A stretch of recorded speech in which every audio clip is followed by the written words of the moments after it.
Welcome to Busted Speakers, I'm Cam. I'm Alex. And I'm Ed. And today we're reviewing the surprise 8th studio album by Taylor Swift, Folklore. It was announced on July 23rd, just the day before it was released. The rollout was just Taylor tweeting, "Hey, I've got an album coming out tomorrow, video premieres tonight." I don't remember if the pre-orders were up exactly then, but anyway, so it's out less than a year after her previous album, Lover. Yeah. I mean, there's no other way to say it. It was a complete surprise, a complete shock. Apparently, she's just been working on this since April this year, so that's less than 5 total months. Yeah, that's just 3 months, isn't it? Well, I mean, assuming it was at the beginning of April, it'd be all of April, all of May, 4. all of June, released at the end of July. So yeah, about 4. That's still crazy to me. I'd say it's very impressive we'll get more into this, but it's impressive on a level of there's 16 tracks here, it runs just over an hour long, and I don't think anything feels underdeveloped on this album. Like, even though there's songs I don't care for as much as others, every song feels like it's had the work put in that you expect from an artist of Taylor's caliber. So it's kind of amazing that this is so soon after Lover, and also such an interesting change of pace as well. I think this makes it incredibly evident that Taylor is one of the most prolific and just best songwriters around right now. The fact that she's been able to put out this many, and none of these feel, like you say, underdeveloped. This could definitely be expected to have a couple of filler tracks, and I don't think anything is like that. It's a very consistent, put-together album. It could definitely have been 3 years from Lover to this, and people would have been happy, I think. Yeah, and it really speaks to, how she's using her new creative freedom since jumping from her previous label. I was seeing some early tweets about, people speculating what the album was going to be like, and there was some like, her label's not going to allow her to release something with no obvious pop hits. This isn't going to be a complete change of pace, and as politely as I can say this, screw you. Yep. Pretty much. Like, Taylor does what Taylor wants. And I'm really happy about that. And that's not to say this album doesn't have a strong pop leaning, because it absolutely does. True, yeah. There's hooks on this album, there's pop melodies all over this album, but it's also heavily rooted in folk. I suppose you'd call it folk pop. But yeah, I don't think it goes extremely to one end or the other. It's kind of just its own thing in a way. You can still very much tell it's a Taylor Swift album, but it feels a bit more pared back in a sense. Not to say it feels minimal or underdeveloped, because like I said, all of these songs feel like they've had work put in. So, this is very much Taylor's most lyrical album to date, at least, especially since Red, I would say, or since the albums before Red. This almost feels more like a continuation of the country rock-leaning earlier Taylor albums than it does the pop that she started rolling into with Red. But it also doesn't feel exactly like those albums. It's very definitely its own thing. It's like there's some elements of country, but for the most part, yeah, it is more of a folk, indie pop sort of sound. So this is like the album that she could only have made with the development of 1989 Reputation and Lover. Like, she couldn't have just made this straight after Speak Now, for example. Oh, definitely not. Yeah, it would have felt disingenuous. Or it would just been confusing, because, that is 10 years ago now. Good lord. I mean, the thing about Taylor Swift, I have a very conflicted opinion on her. Like, in general, I'd say I really like her, but she's not averse to having some severe missteps. And I find the thing that songs like Look What You Made Me Do and Me and You Need to Calm Down to a slightly lesser extent, because I think musically that song has more going for it than the other 2 tracks I mentioned. There's a sense that she's kind of pissing about a little bit, and she's certainly having fun in making those songs, but the fun doesn't translate into the songs themselves, and I feel like they're not representative of just how strong a songwriter she is. Whereas there's more sort of snarky fun tracks like Blank Space, which actually have all these interesting turns of phrase in them and are full of personality, and it's certainly not for everyone. But I think, like you were saying before, Cam, people were saying they're not just going to let her release an album without a distinct, obvious pop single. And there's nothing on here that fits that bill, really. but at the same time, her personality is still injected into pretty much all of these songs. Having said that, and this is not a criticism, it's just an observation, what I want from Taylor Swift is present in songs like Blank Space. And it's kind of less present on this album because it feels like she's sidelining herself just a little bit to an extent. I think the influence that comes in from the musicians from The National and also Bon Iver when he turns up for his feature on the song Exile, it makes it feel a bit less of a loud and strong album personality-wise, even though I enjoy what's going on this album. So really what I want from Taylor is for her to release a pop album that's musically as strong as this, but also constantly showcases her personality in the way that albums like 1989 and Reputation and Lover do. Because I feel like, for all their missteps, in my view, those albums showcase her personality much more upfront, in a way. I don't know if you'd agree. So, you would want another synth pop album from her, theoretically? Maybe not so much it has to be synth pop, but like, I don't know, there's a lot of moments on this album where, I guess put it this way, pretty much every song has like at least one line that is like, yeah, this is a Taylor Swift lyric. And of course her vocals are very distinctly her own. Yep. But if you were just giving me these elements detached from how they sound, perhaps I wouldn't immediately recognize it as Taylor Swift. Whereas on albums like Reputation, for as many missteps as she made on that album, I think we all agree there, right? Her personality is present across the whole thing, and it's something that only she can bring to the table because it's very distinctly her own personality. I don't think I agree with that necessarily, because to me That's a lot valid. of, like, I really love 1989 and Red, and I really like Lover. The less said about Reputation, the better. Yep. I feel like a lot of those songs, even the great ones, feel kind of like put-ons. Kind of like she's, shielding herself from, like, really strong introspection, because, like, I don't know if you guys remember this, but when Blank Space was released, she gave an interview where she was talking about how, she was, like, reading all this stuff that people were writing about her and her love life and all these other things, and, like, she said, wow, wouldn't a song about this person actually be crazy? Yeah. And she, like, some people thought that it actually was introspective until she said that, and then they're like, oh, come on, you're lying. It's definitely supposed to be you, like, self-analyzing, but that's what I love about that song, though, putting because up a smoke screen. Yeah, no, but I feel like she's putting up a smoke screen in her own. She's putting her own spin on that perception. The perception itself is incorrect. She's clearly not this vile woman that people seem to want to characterize her as constantly. At that point, it was because she wrote a lot of songs about relationships, right? And for some reason, there's a stigma there that, we've all seen the memes of like, oh, I hope Taylor Swift breaks up with me, so she writes a song about me. And she's definitely broken away from that really unfounded stigma since then. But what I mean is, when I say the personality, I'm not saying it's necessarily rooted in introspection, because Blank Space is not, directly upfront an introspective song in that way. Like, that's kind of why it works. Likewise with Me, again, I think she really was just pissing about on that song.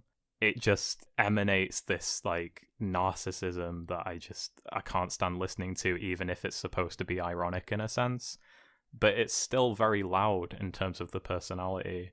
And I just feel like this album quietens things down a bit, literally and figuratively, in that regard. Well, I don't know, like, as I was talking, and then as you were countering me, I started thinking, yeah, actually, like, a lot of this really does seem to kind of feel, a lot of the criticism, like, about, like, Blank Space feels outdated in the wake of the Miss Americana documentary. Oh, yeah. And, like, everything else that she's been doing lately, like, trying to, become a very strong ally for, like, everybody these days.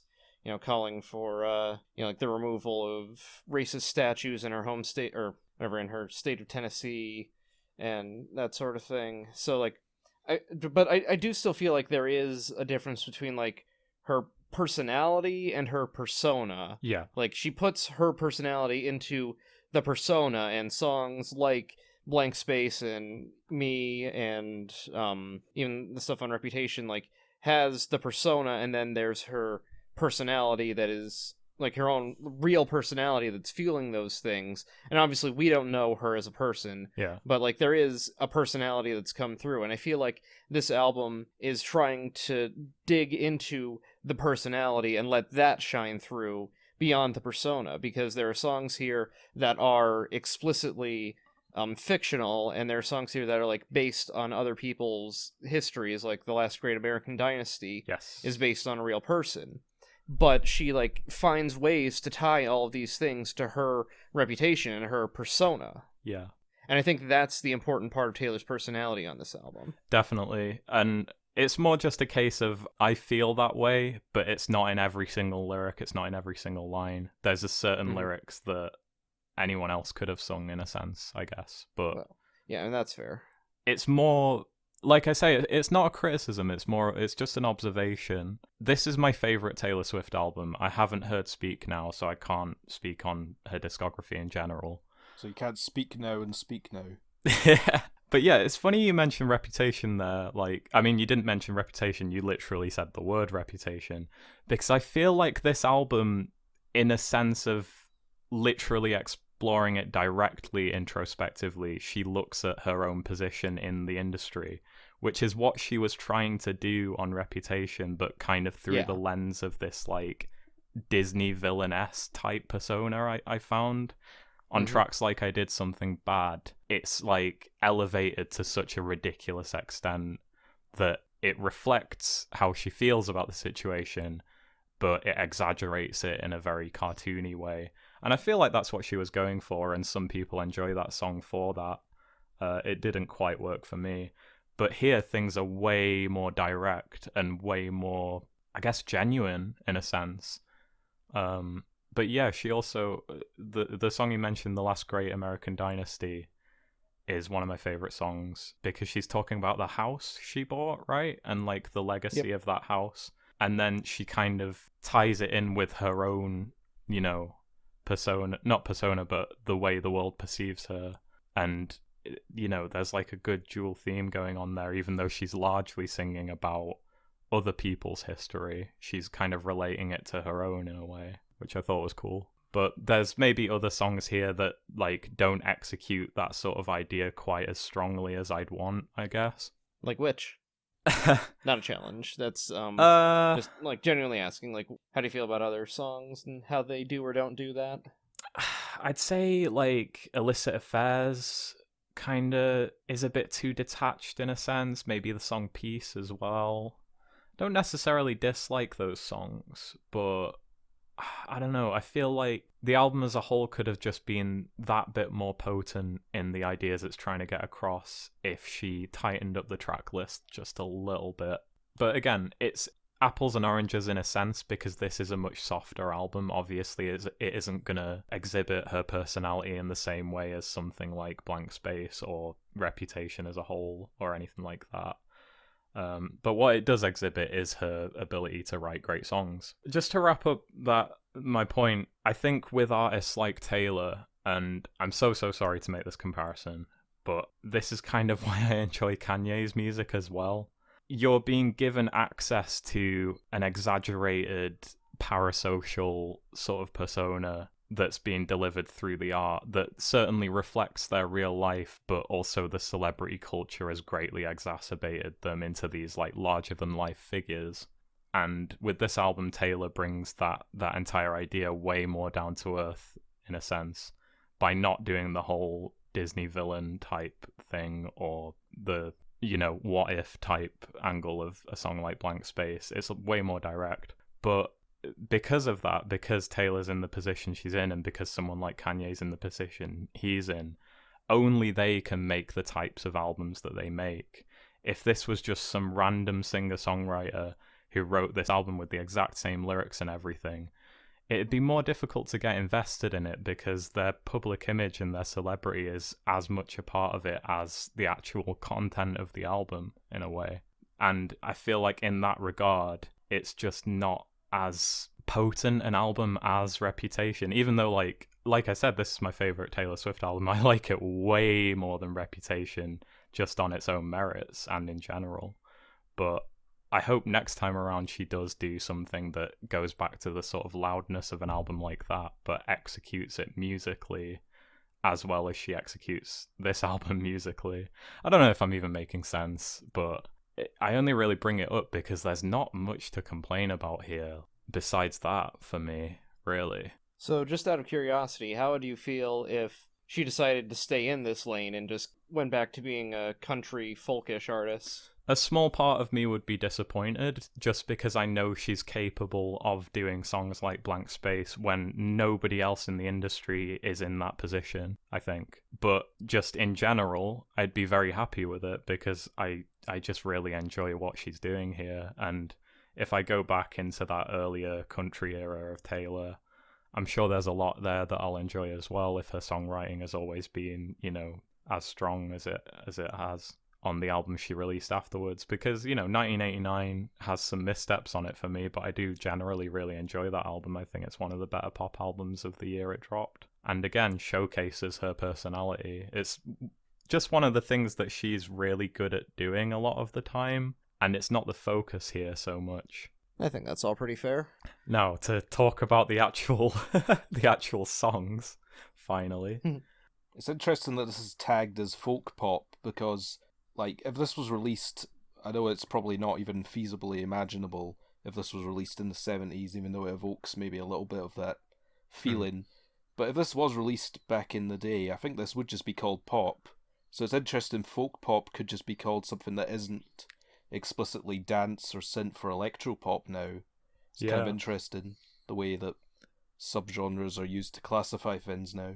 It's more about the sound palette in this case, isn't it? Yeah.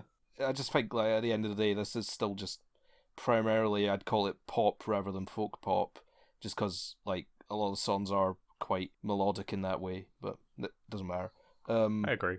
So I'd say on the bass level, this doesn't have as much variety within the songs as, obviously, 1989 or most of her stuff since then. And you could say the album is a bit too long, but this is just a great set of songs, a notably high amount of great songs, with strong songwriting the whole way through. Not really any duds on here.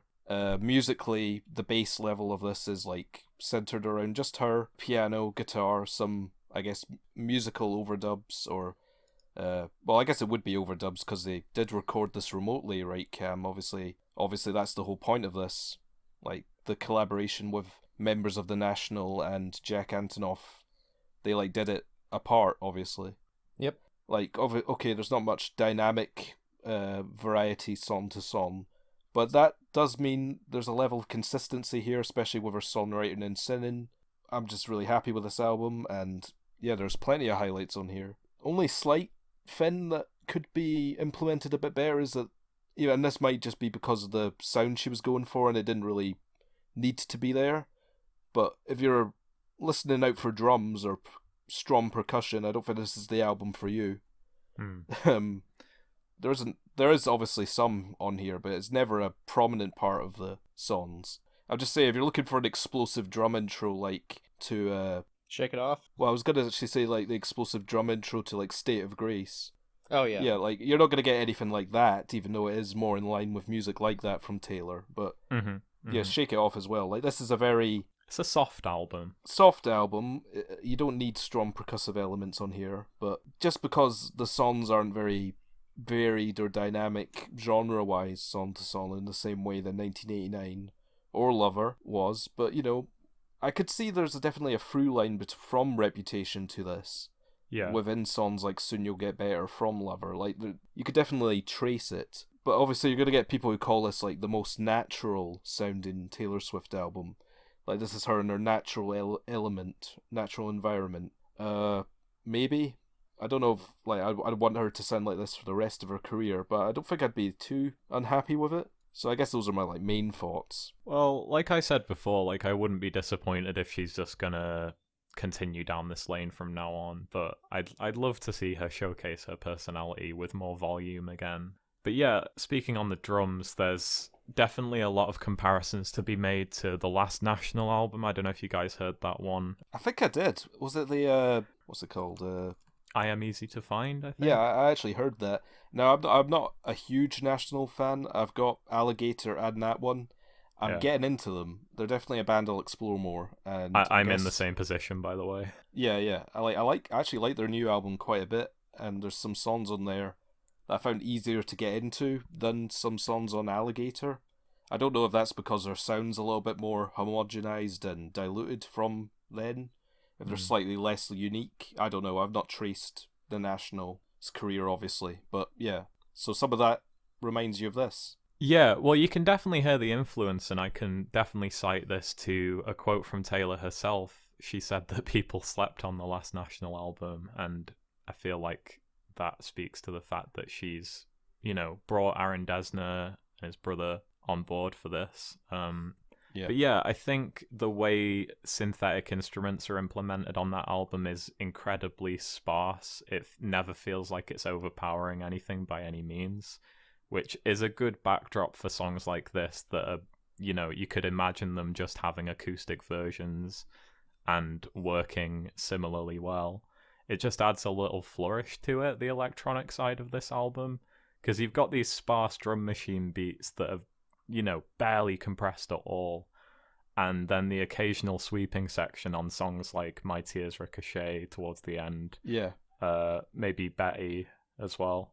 Provided by Bryce, I believe. I believe he does the most of the orchestrations on this album. Mm-hmm. Yeah, so you've got orchestrations and also very buzzy synths on the most cathartic parts of the album, but they're very few and far between, and that's not necessarily a bad thing, because I think even if you're someone who's not invested in Taylor Swift's celebrity persona or the through line of her albums lyrically and thematically, this is just a very nice album to listen to. It's incredibly cozy, which, compared to something like Lover, you guys enjoyed that album way more than I did, and I respect that, but, you can't deny that there's bumps in the road on that album, It's not, a cozy listen all the way through. Well, I said something like there isn't even a bad song on that until Me, so... Yeah. I would even... maybe some songs are weaker than others, but... It's just like a car crash. Well, this is an obvious strong improvement from that album, even though I thought that album was pretty good. I feel like Cam, you said earlier the same thing, pretty much. Yeah. I mean, not to get too spoilery for our ratings at the end of this, but yeah. Yeah, so...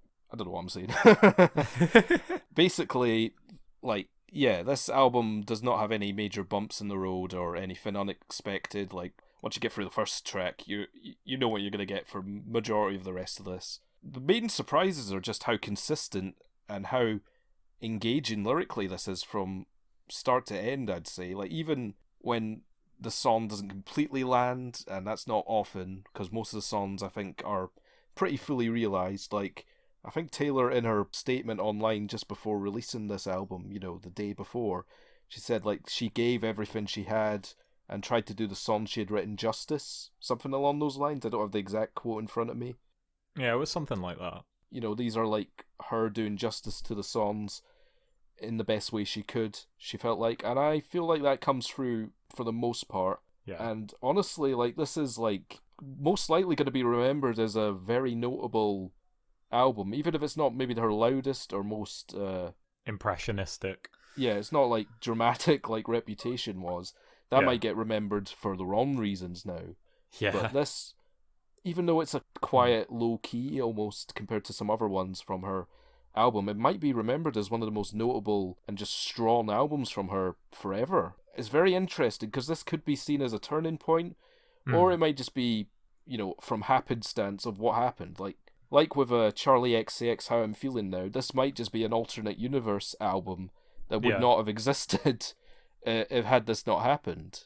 The pandemic. It's quite possible that if she'd spent time actually with her collaborators in the studio, they would have added a lot more layers to these songs. But these songs I think might not the album exist. proves that they don't need more layers. They can be kind of distant and soft and still work. She would be on the Lover tour right now. Yeah, that got delayed till 2021. I have no idea how she's going to incorporate these songs in there. Quite a tonal shift. Her track list for her live shows are going to be crazy now. incorporating these in as well. Yeah, but, God knows how she juggles all her songs to figure those out. Yeah, she must have close to 100 songs by now. Yeah. But I'm just saying, like, these songs would not exist, especially if she's just been working on them from April. I don't know if that just means she started recording on them in April, but she might have had a few written in March, I don't know, or a couple of them. But yeah, the album as we know it would not exist. So it's like, this might be get remembered because of that, or it might be a turning point, and much of the rest of the 2020s Taylor material might follow suit from this. We don't know yet, but it's definitely an interesting album to have right now. Yeah, not to say like an insular echo chamber of the internet is representative of how, you know, the world at large is responding to this album, because I feel like, you know, in general, people liked Reputation, people liked Lover, but certainly in nerdy music circles like ours, a lot of people are seeing this album as way more just tasteful in a sense, which sounds kind of, you know, condescending in a way.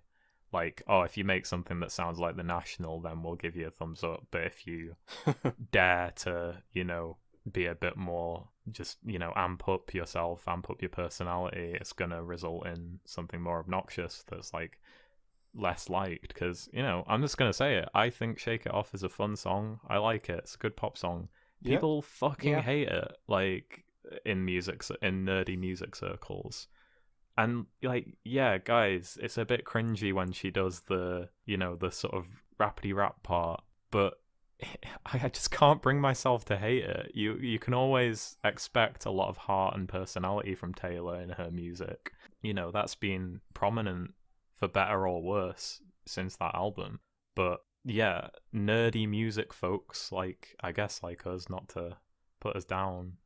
Aww. We're going to be a bit more accustomed to stuff like this. So it doesn't surprise me that people are seeing this as like a major turning point.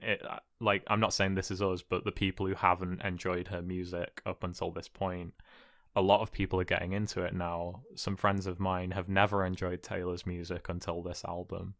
So I hope it brings in a lot of new fans who will come to appreciate how strong of a songwriter she's kind of always been.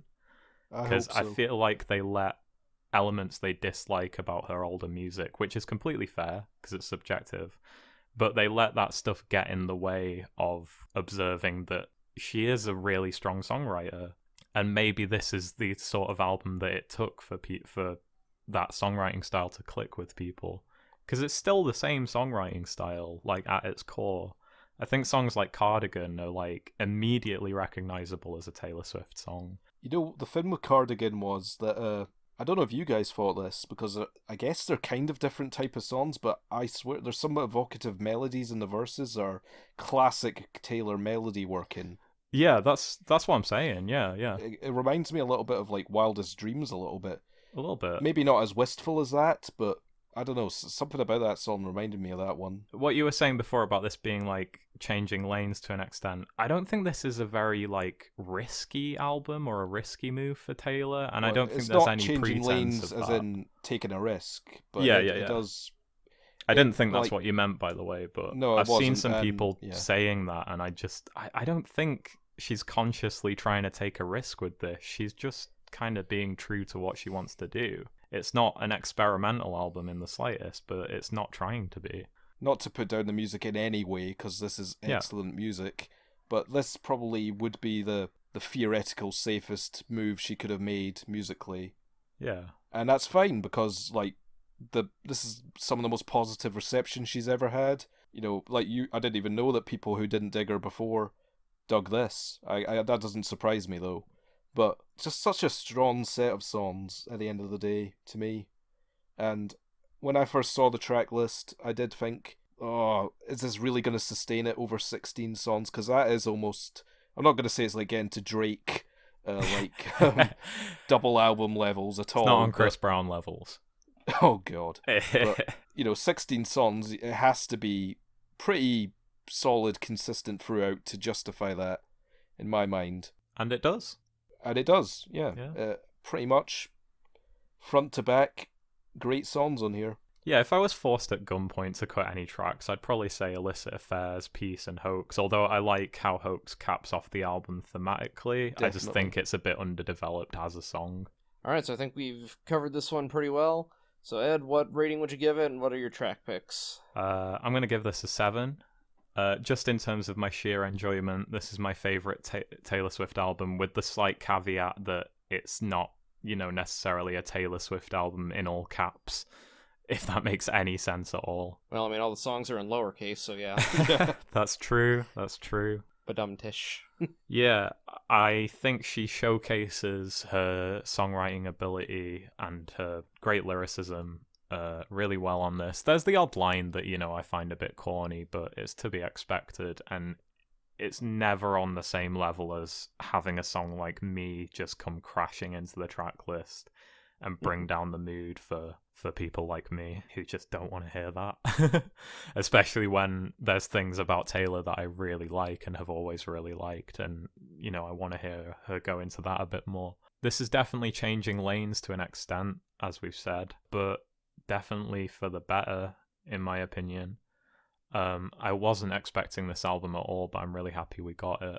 I think just musically, it's very tasteful and well composed. Jack Antonoff is really proving himself as like a modern day equivalent to some of the great pop producers of old, because he's had his hand in some of the best pop music of recent memory. I'm talking albums like Carly Rae Jepsen Dedicated, Lana Del Rey's Norman fucking Rockwell. And, there's things in terms of the production that you can compare this album to, like with those albums, but it's still definitely its own thing. That said, it's not reinventing the wheel, it's just a really good Taylor Swift album that definitely softens things up a lot and goes for a more cozy, distant vibe, but definitely not a detached one. I'd be partially disappointed if this is the type of music she's going to make from now on, because I feel like that would be a case of unfulfilled potential in some way. But just for now, for giving us an album like this, like she never has before, I'm really thankful for it. Track picks, kind of difficult, because there's maybe 5 or 6 songs here that I think are among her best. But I'm going to go with the opener, The One, just because I really liked the chord changes on that song. And, we haven't gone into this that much, but Taylor is a really good vocalist. Like, she can jump around in her range very, very naturally.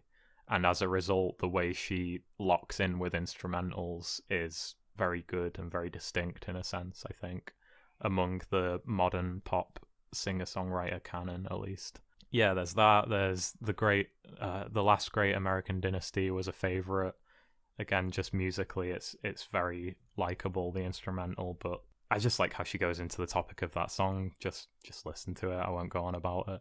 And I'm kind of torn between This Is Me Trying and Invisible String for my final track pick, because we are limiting ourselves to 3 for these.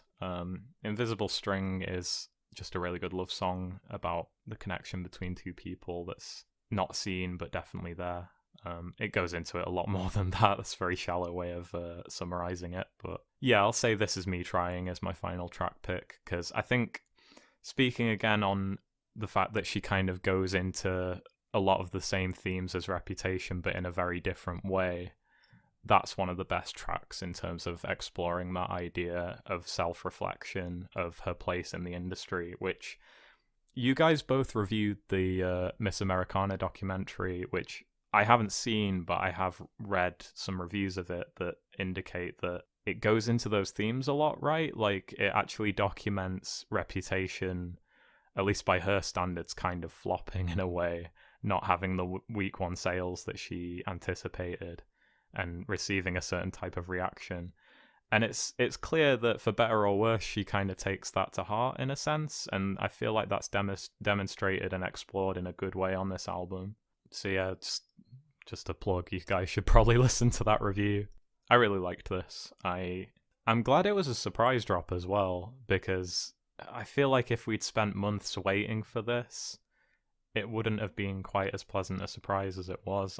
I'm happy to see more high-profile artists doing this sort of release with no singles and just a day of anticipation. It's just way more exciting to me. I hope a lot more artists start doing this going forward, at least in the mainstream. It's a bit more common in the underground, but whatever. Yeah, because then you never know what you're going to get. day by day. Exactly. And, unless you're Kanye, they always come through. I think the album is a little bit too long just because the sound palette of it is pretty consistent throughout, and if I was forced at gunpoint, like I said, it'd be very easy to pick out the tracks that I think pale in comparison to others. But there's nothing bad on here. Like, there's nothing outright bad, which I think in my experience is a first for Taylor, because there's definitely a couple songs on 1989 that I really dislike, and Reputation and Lover speak for themselves in that regard. But yeah, this is just a consistently cozy and enjoyable record, and a great entry into her discography. So 7 out of 10. And Alex? I'm gonna give this. I've not really thought about it. You're gonna give it a 0.5. Just for that, no, I'm gonna give it an 8. I was maybe gonna give it a 7.5, but can't be too predictable. Yeah. This is definitely her most consistent, definitely her most consistent in sound, song by song, but that's not a bad thing. I think she works really well with the producers she chose. Obviously, Jack Antonoff's an old friend at this point, producing much of Lover as well. He produces a couple of songs on here. Getting the National guys in as well is a really interesting move, kind of getting a whole band, or some of a band, to help fill out the sound of what would have just been home recordings, which I shouldn't have been surprised that home recordings sound this good, because, people's home recording studios can be just as good as, recording studios nowadays. I'm probably going to say this is my favourite album by her too, but I haven't heard Red in full. I really should. I haven't heard Speak Now or any of her... Basically, I've just heard the same ones that Ed has. Yeah. Interestingly. Yeah, I've only heard about half of Red. I don't think I specified that before. Track picks, I'm going to go for Exile featuring Bon Iver / Justin Vernon. I'm convinced this is one of her best songs ever. Definitely her best duet. Justin Vernon's vocals on this in his lower register is really good. I just love duets that, are two sides of a story. Obviously, Somebody That I Used to Know by Gautier is that as well. You get a few of them. Not too often, though.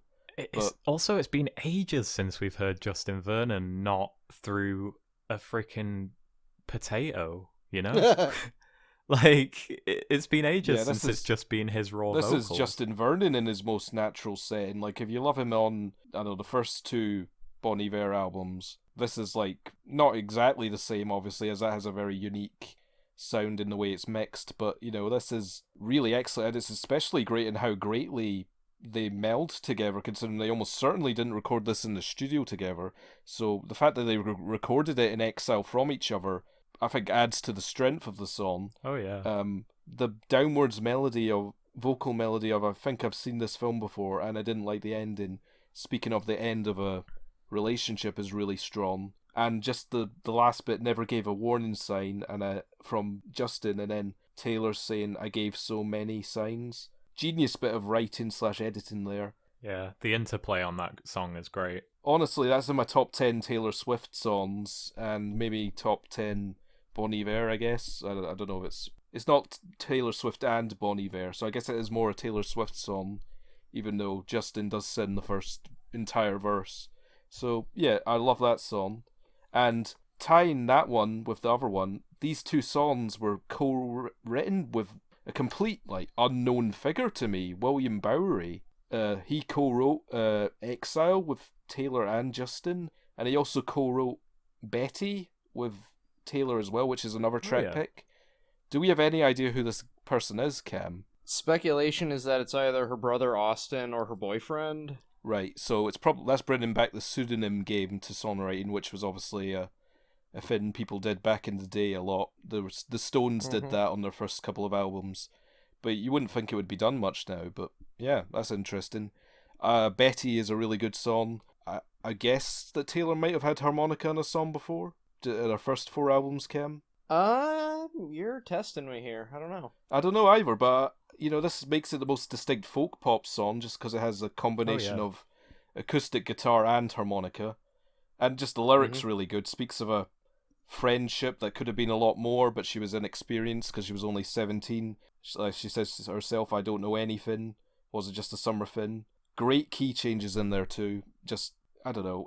I love songs like that. I don't know if it's... A lot of songs on here are fictional, so I don't know if that was fictional, or if she was like put to herself in something that might have happened back in the day. But, you know, when she was 17, she was putting out her first couple of albums, so I don't know. I think that song is the one where her personality comes through as strong as it has on past albums as well. Like, I think there's so many little turns of phrase on that one particular song that feel so distinctly her own. I mean, across the album, there's so many great little lyrics, like, it's obvious that wanting me dead has really brought you two together is one of them that stuck with me. I mean, half of my notes is just like, oh, this lyric's really good, this lyric's really good. But I'd rather not spoil them for anyone listening, because, yeah. I won't say too many more, because, like, you're going to be consistently, pleasantly surprised throughout the whole album. So, track picks are just Exile, Betty, and either Cardigan or Mirror Ball. Great lyrics on both of those. Mirror Ball has that hush when nobody is around, my dear. Just enough, like, these little melody parts are just so Taylor Swift. I think at the end of the day, you know how Paul McCartney, the way he writes melodies is known as McCartneyisms. Taylor Swift might get that really soon, because Swiftisms. The way she writes melodies is so distinct and so distinctly her as well, that, I don't know, she's intensely well written songs on here, and just the little internal intricacies to these songs are so great. So I'd probably say Mirror Ball, Exile, and Betty. I think those are completely different track picks from Ed, which is unexpected. I mean, if we were given more than 3 track picks, I'd pick those ones as well. Yeah, we'd have more crossover, obviously. Honestly. Yeah. I mean, Mirror Ball has some great lyrics on it as well. Like, I'll show you every version of yourself tonight, obviously spinning on the fact that a mirror ball has all these little segments to it that reflect. Yep. As well as, you know, I'm still trying everything to keep you looking at me. She just does a really good job of taking, like, one little idea or concept and fleshing it out into these different, very memorable and meaningful lines. Definitely. Right, that's definitely got to be the end of my summary. Me and Ed both given 7-minute summary. Curse the jerk who only allows us to have 3 track picks. Yeah. Fuck that guy. Okay, so, yeah. I guess Cam's summary now. Alright, I'm with Alex. I'm going to give this one an 8. Maybe a soft 8. Yeah, mine would be a soft 8 too. There's, like, 2 different kinds of Taylor Swift album, like I was saying earlier. Like, this feels like, you know, the logical extension and, you know, best example of what her early, more songwriterly stuff could have been.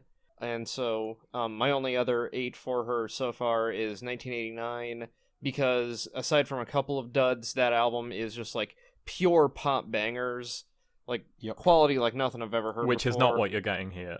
Yeah, so, like, if that's what you expect from Taylor, if that's what you want her to be doing, then you're not going to like this album. But I feel like she's got, like, the most understanding fan base in the world. Like, she could do almost anything as long as it's not, like, an obvious troll, and her fans would embrace it.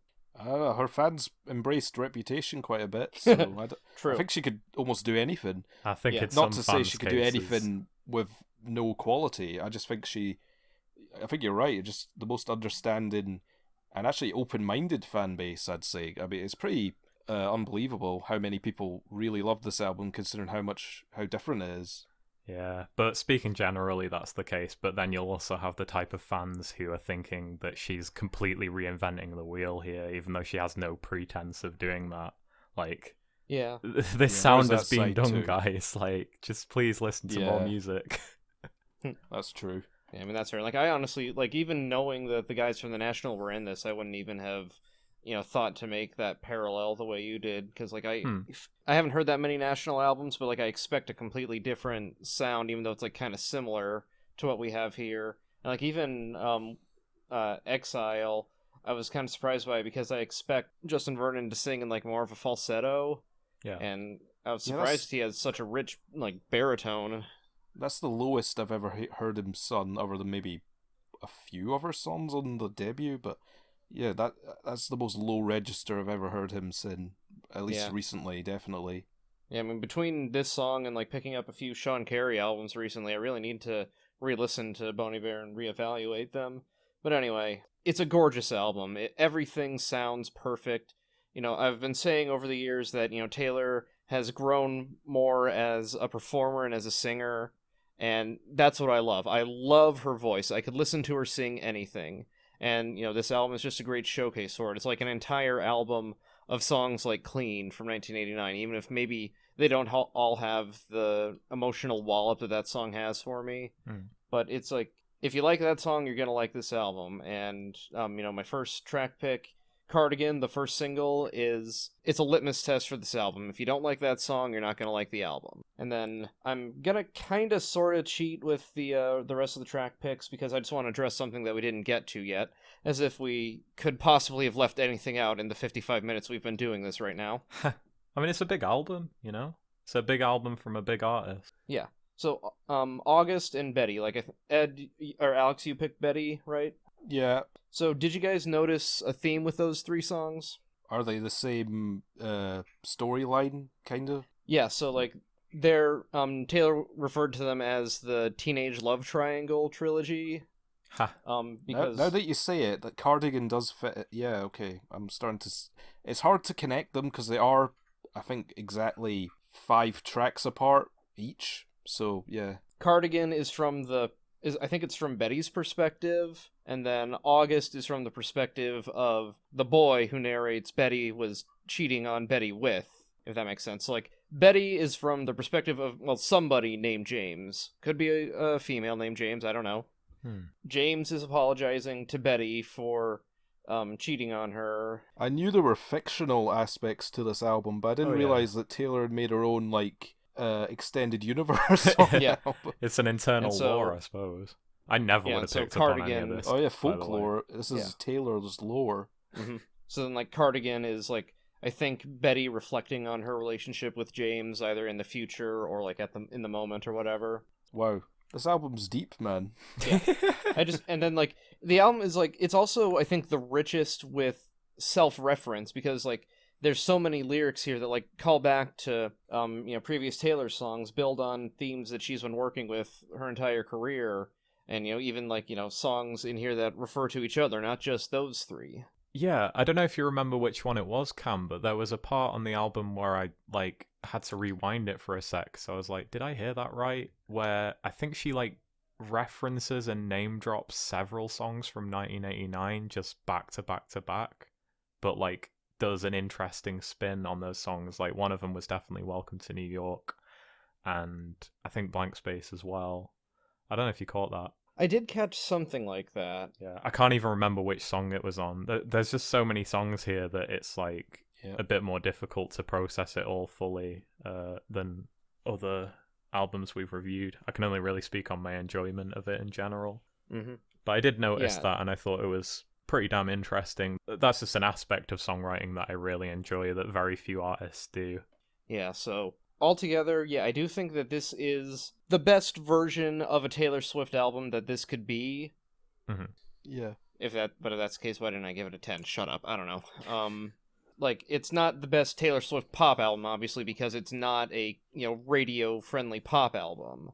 But it is, I think, the best expression of this aspect of Taylor. Could anything from this even be played on, pop radio?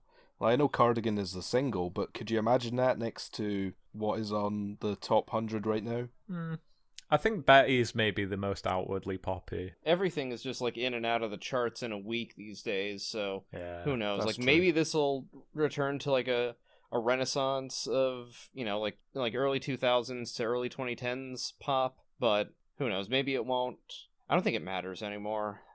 Not really. I think streaming has just skewed it in such a way that it's kind of impossible for things to work that way again at this point. And this is doing some crazy numbers on streaming, by the way. It's breaking records, which is amazing for an album like this. You wouldn't think that this would... Not to say it's not, really highly replayable, but, you wouldn't think that, but I don't know. Maybe things are changing. Okay, so I think that wraps us up for Taylor Swift's Folklore. Thanks for tuning in to Busted Speakers, everybody. If you like this review, leave us a like. Subscribe to the channel if you want to see more of our album reviews. You can follow us on Twitter @_BustedSpeakers. You can follow me on Twitter @SubProspector. And we will see you all next time. Bye. Bye. Bye.